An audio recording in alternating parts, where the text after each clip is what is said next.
শিলংয়ে ঘুরতে এলে সবাই চায় পুলিশ বাজারের কাছাকাছি থাকতে, জমজমাট ফেমাস একটা জায়গা। কিন্তু আমরা খোঁজ নিয়ে দেখলাম হোটেলের দাম বেশ বেশি। খুব ছোট একটা রুমও 2500 টাকার কম নয়, আর বাড়লে তো সেটা 5000 6000, তার কোনো ঠিক ঠিকানাই থাকে না। তো আমরা একটু খোঁজ নিলাম, দেখলাম পুলিশ বাজারে 300 মিটারের মধ্যে, খুব বেশি হলে 4 মিনিট আপনার হাঁটতে লাগবে, রয়েছে ভারত সেবাশ্রম সংঘ। সেখানে গিয়ে দেখি রুম কেমন, ভাড়া কত। চলুন।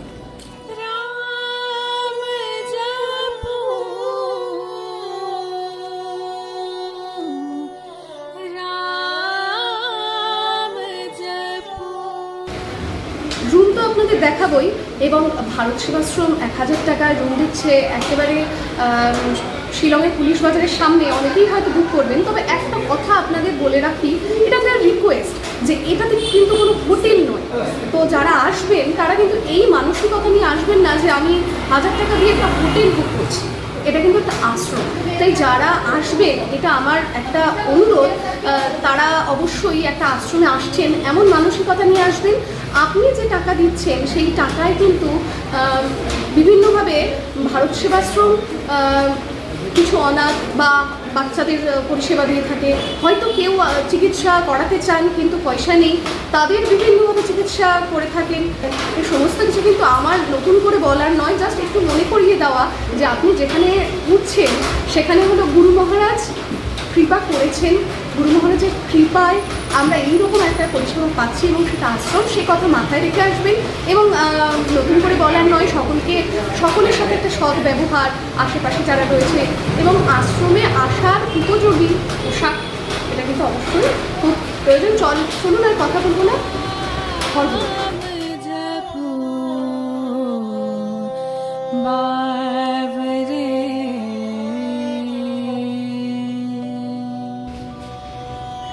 এটা 310 নম্বর রুম,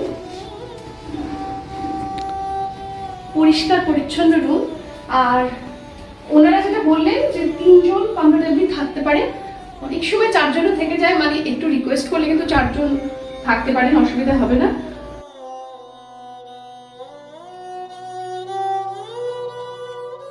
বালিশ কিন্তু দেওয়াই রয়েছে, কম্বলও।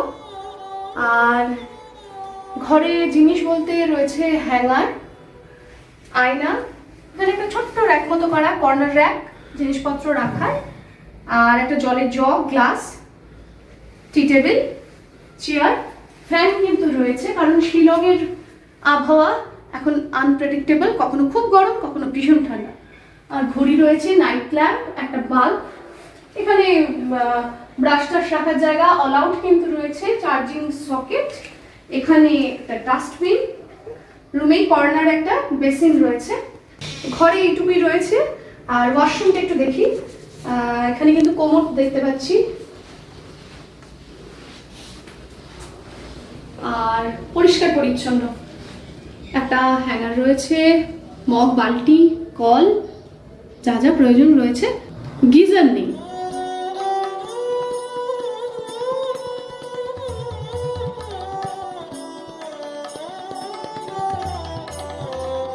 আরও একটা ইনফরমেশন দিয়ে রাখি, এখানে বুক করতে হলে মহারাজরা যা বললেন, 1000 টাকা রুম ভাড়া, আর 1 মাস আগে কিন্তু রুম বুক করতে হবে, এবং সকাল 8টার সময় বুকিং নাম্বার খুলে যায়। কি নাম্বার, কি ব্যাপার, ক্রমশ প্রকাশ। আর রয়েছে তো, অন্য একটা রুম দেখি, চলুন। এখানেই বাড়ি? আর কি হোস্টেলে থাকছো নাকি এখানে? আচ্ছা। আদিত্যর সাথে কথা হচ্ছিল, আদিত্য কিন্তু এখানের স্টুডেন্ট, তার মানে এখানে শুধু যে থাকার ব্যবস্থা তা নয়, শুনবো ওর থেকে। তবে ও আরেকটা রুম আমাদের দেখাতে নিয়ে এসছে। এই কত নম্বর রুম রে বাবু এটা? 304 একই রকম, তাই না? রুমগুলো সেমই রয়েছে, বেশ বড়সড় কিন্তু খাট, 4 জন থাকলে কোনো অসুবিধা হবে না। হ্যাঙ্গার, এবং এখানে একটা কিছু হ্যাং করার রয়েছে, ঘড়ি রয়েছে, নাইট ল্যাম্প, আর বাল্বটা একটু বেশি আলো হলে, এইটা শুধু আমার একটু মনে হলো যে ভালো হতো, না হলে এরম নয় যে খুব অন্ধকার, তবে মানে আর একটু হলে বেশি ভালো হতো, চাওয়ার তো শেষ নেই। ও আচ্ছা, বাইরে গিজার রয়েছে। আচ্ছা, এইখানে আচ্ছা আদিত্য জানালো, আমরা তো জানি না, এই যে ড্রিঙ্কিং ওয়াটার, খাওয়ার জল রয়েছে, আর ওইদিকে গিজার রয়েছে। বলছে যে ওই গিজারের ওখানে স্নান করা যায়নি? ও আচ্ছা, স্নান করতে হলে বালতি করে নিয়ে এসেই করতে হবে। আচ্ছা,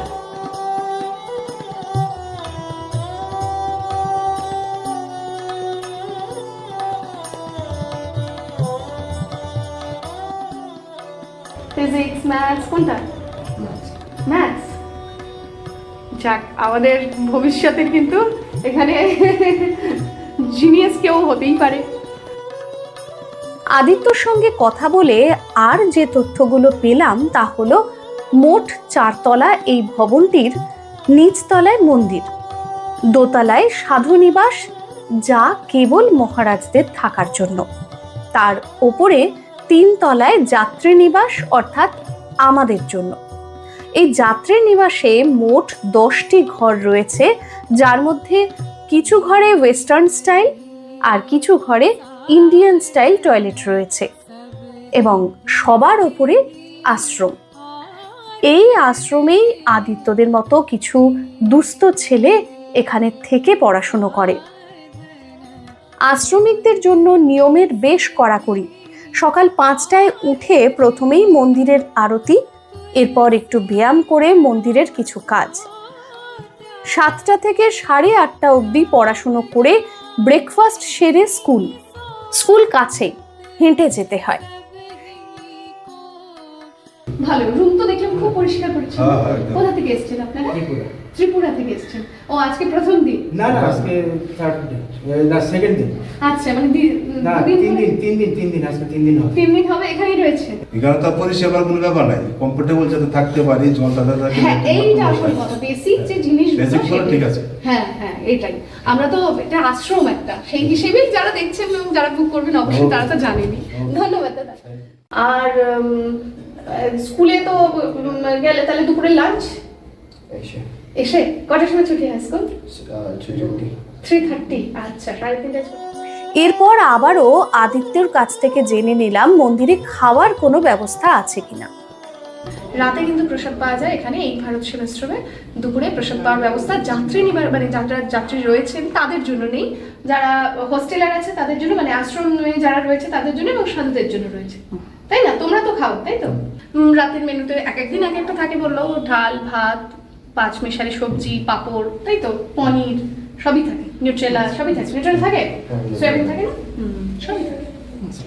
যেহেতু এটা একটা আশ্রম, এর কিন্তু কিছু নিয়ম রয়েছে, আর মহারাজরা তো সচরাচর ক্যামেরার সামনে আসতে চান না, তো আমি কিছু নিয়ম আপনাদের আগে থেকে জানিয়ে রাখি। যারা ভাবছেন ভারত সেবাশ্রমে থাকবেন তাদের উদ্দেশ্যে বলি।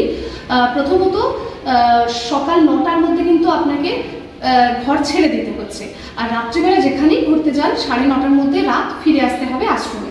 আর আপনি যদি আশ্রমে থাকেন তাহলে সন্ধ্যে 6:45 থেকে সন্ধ্যে 7:30 পর্যন্ত আরতি হয়। কোনোভাবেই রুমে থাকা যাবে না, অবশ্যই মূল মন্দিরে উপস্থিত থাকতে হবে আরতি সময়। এবং আরও একটা ব্যাপার, সেটা হলো যেহেতু ভারত সেবাশ্রম সকলেই জানেন প্রসাদ নিরামিষ, সেজন্য অবশ্যই আপনাকে কোনো আমিষ খাওয়ার জন্য রুমে খাওয়া না হয় এবং তার সাথে কোনো রকম নেশা যেন এই প্রাঙ্গণে না করা হয়। এবং অবশ্যই সেটা ভারত সেবাশ্রম না, যেখানেই তখন নিজের বাড়ি হোক, হোটেল হোক, আশ্রম হোক, আপনারা লাইট, ফ্যান এসব জ্বালালে অবশ্যই বন্ধ করে তারপরই আপনি অন্য জায়গায় যাবেন। এটা তো আমাদের নিজেদের ঘরে করি, অবশ্যই কিন্তু হোটেল বা আশ্রম যেখানে থাকুন এই নিয়ম কটা পালন করতে আমি অনুরোধ করবো। এবং কেউ যদি চান, এই যে 1000 টাকা দিয়ে করছেন একটা রুম বুক, তাছাড়াও মন্দির কর্তৃপক্ষকে কিছু অনুদান দিতে চান, তা তো একেবারে মানে আপনার নিজের ওপর দিতেই পারেন। এবং সর্বাপেক্ষায় যেখানে রয়েছেন এই যে ভারত সেবাশ্রম, সকল সাধু বা যারা আশ্রমবাসী রয়েছে সকলকে একটা শ্রদ্ধার ভাব রেখে যেন মন্দিরের পরিবেশ নষ্ট না হয়, সেদিকটা রেখে ভারত সেবাশ্রমে নিশ্চয়ই চলে আসুন। খুব দরকারি কয়েকটা কথা আপনাদের বলে রাখি। এই আশ্রমে যারা যারা বুক করছেন অবশ্যই 1 মাস আগে বুক করবেন। ফোন নাম্বার এই যে স্ক্রিনে দিয়ে দিলাম, এই দুটো নাম্বারে আপনি ফোন করে বুক করতে পারেন। আর বুক করার সময় কিন্তু 1000 টাকা, মানে প্রথম দিনের ভাড়া আপনাকে অ্যাডভান্স পে করতে হবে। যখন ফোন করবেন তখন কিউআর কোড দিয়ে দেবে, সেখানে 1000 টাকা দিয়ে দিতে হবে, আর সেগুলো ওনারাই গাইড করে নেবেন। আর আপনি যদি 2 দিন বলেন বা 3 দিন বলেন, যে কদিন বলছেন সে কদিন কিন্তু আপনাকে থাকতে হবে। তার কারণ আপনাকে হয়তো রুম দেওয়া হলো, আপনি থাকলেন না, আর অন্য কেউ রুম পেলো না। কারণ শিলংয়ে এই পুলিশ বাজারে আশেপাশে কেউ যদি থাকতে চায়, যে ভাড়ায় থাকতে হবে তার থেকে এই আশ্রমে তার আধাও না। আপনার জন্য রুম রিজার্ভ করে রাখা হলো, ওইদিকে আপনি থাকলেন না, এইটা তো খুব একটা খারাপ জিনিস এসে দাঁড়াবে। আপনার জন্য অন্য কেউ হয়তো পেলো না, এইটা যাতে না হয় এইটা মাথায় রাখবেন। আর তার সাথে চেক ইন টাইম 10টা সকাল আর চেক আউট টাইম সকাল 9টা। এবং এই যে দুটো নাম্বার স্ক্রিনে দেওয়া, এই দুটো নাম্বারেই কিন্তু শুধুমাত্র বুকিং হয়। নাম্বার ফোন করবেন সকাল 8টার পর। মহারাজরা তো আমাদের মতো সাধারণ মানুষ নন। মহারাজ পূর্ণব্রতানন্দজি মহারাজ ক্যামেরার সামনে আসতে চাইলেন না, তবে সমস্ত ইনফরমেশন কিন্তু উনি বলেছেন। আর ওনার কথা শুনে আমি জাস্ট আপনাদের বলে দিলাম। আর এই যে শিলংয়ে এই যে মন্দির, আশ্রম, এত কিছু, সমস্ত কিছু কিন্তু ওনার হাত দিয়েই প্রতিষ্ঠা করা হয়েছে। তো খুব সারল্যপূর্ণভাবে বলছিলেন, মায়ের গর্ভে যেমন শিশু 10 মাস থাকে, এই মন্দির তৈরি করতেও কিন্তু ঠিক 10টা মাসই লেগেছে।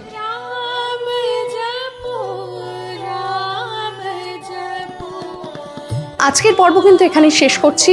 আজকের পর্ব কেমন লাগলো, আপনাদের কোনো উপকার হলো কি না, বা কারা কারা বুক করলেন, থাকলেন, আমাকে অবশ্যই কমেন্ট করে জানাবেন। আর যারা চ্যানেলটা এখনও সাবস্ক্রাইব করেননি, প্লিজ সাবস্ক্রাইব করে নিন।